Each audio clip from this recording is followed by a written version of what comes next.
all you wonderful guys, gals, and ghouls. CJ here. Welcome back to my channel. Today I will be doing an art supply review on the Boku-Undo E-Sumi Watercolor paints and the Fluid 100 watercolor paper block.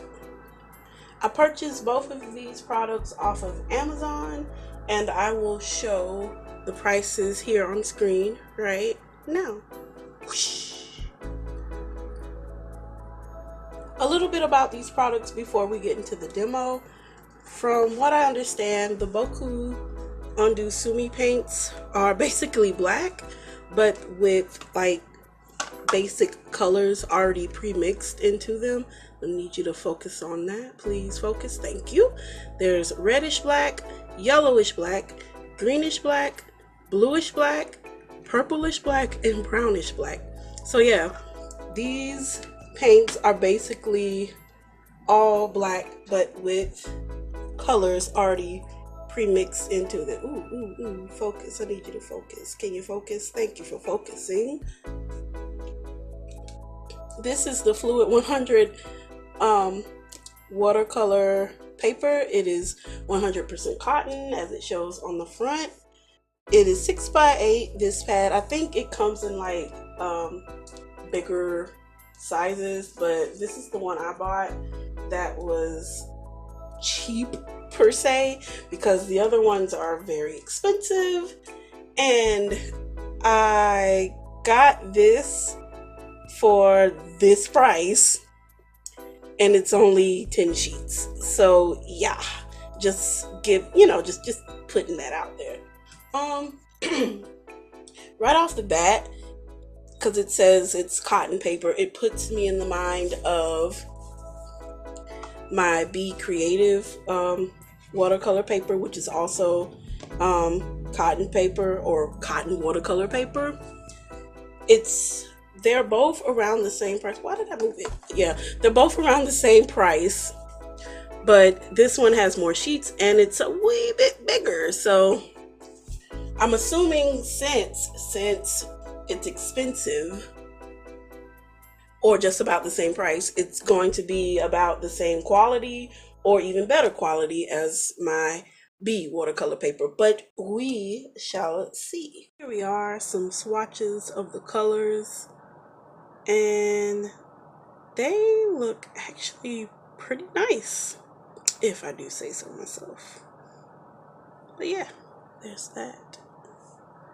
So yeah, enough of me rambling on. Let's get on to the picture.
lovely ghoulies finished picture, and I will give my final thoughts on both of these products. First, the Boku-Undo E-Sumi Watercolor paints. What I really like about these paints is that you don't have to worry about mixing water to paint to black ratio. You just dip your paintbrush in and you go. And it really helped me like darken areas that I needed to darken or add depth to it. These colors work beautifully. I ended up using the reddish black, the bluish black, the purplish black, and the brownish black, and they work very nicely. I do like these colors, and they also do like this cool like billowy or blooming feathering effect. You can kind of see it down here. It was some more going on right here in this area, but I kind of painted over it with my gouache and white pen. That's my fault, but it really does like a cool like blooming feathering effect, and it just looks nice. The only thing that would take away from these paints, or what took away from the paints for me, well, it's not so much as the paint itself, it's the price point. I think if they added a couple more colors to it, it would justify the price point. And I'm like, come on, $15 for 6 pans of paint. I'm like, yeah, it's a little much. It's not the worst, but it's definitely not the best. So I'm kind of like, I don't know. It depends on how much I use these paints, if I would ever buy them again. But, you know, as for right now, I really do like these paints.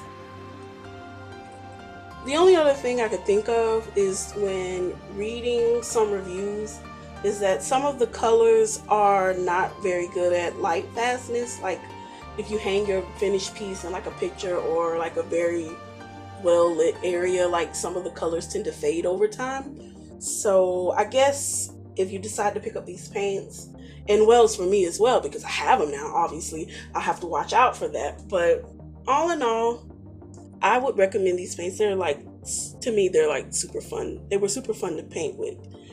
Okay, so I have some mixed feelings on the paper itself. I do think it's really good paper. I like the fact that it's glued down on the sides so as to prevent warping and folding in on itself. Again, if you're like very heavy-handed like me with watercolors, so that definitely is a plus. You might need to watch out for watercolor dripping on the other ends, because I know for a fact when I lift this up, the paper underneath is probably going to be stained on the edges. Probably one way to like mitigate that is to like tape the sides so as to act as a protective layer against like dripping watercolor. But other than that, it's not a huge big deal, but I can see how it would get annoying to other people. I like the fact that it takes to ink, gouache, and fine-tech paints pretty well. It doesn't seem to work too well with colored pencils. It's not the worst thing in the world, but it's definitely noticeable, especially around the face area, as I tried to like deepen shadows and stuff, and I tried to blend it out with my blending stump. It kind of just got kind of muddy, so I ended up stopping doing that. But yeah, can English right. I also found that in certain areas, especially around the face and the chest area, when I would go over another or go over with another layer of watercolor, the paper would start to fray a little bit. Again, it's not the worst thing in the world, but I'm quite sure it was noticeable. Now, with all that being said, do I think this paper is bad or anything? No, I think this paper is actually pretty good. It's just probably not to how I normally use paper. Again, I know it's not mixed media, but I tend to work with a lot of different things, and it just seemed like, again, with like the colored pencil, it just seemed like to not mesh well. So I don't know well, I know that me personally, I wouldn't buy this for myself again. Would I recommend this for anyone else? Sure, if you're willing to spend. Again, it's not the worst price in the world, 15 plus change, but for 10 sheets, honestly, I think you get more bang with your buck with the B watercolor paper, because it's 30 sheets in that pad versus 10 sheets to this one. I think you get more bang with your buck with, so all in all, I think the paper is, it's alright. It's okay for what it is and how much it costs. It's okay. Alright guys, so that's pretty much it for the review. I hope you guys enjoyed it. Leave a comment in the comment section whether you've used these materials before, whether you like them, whether you hated them, or if you have any tips and tricks on how to use them. And I will talk to you guys later. See you on that final frontier, and bye bye bye bye bye. That is 10, 9,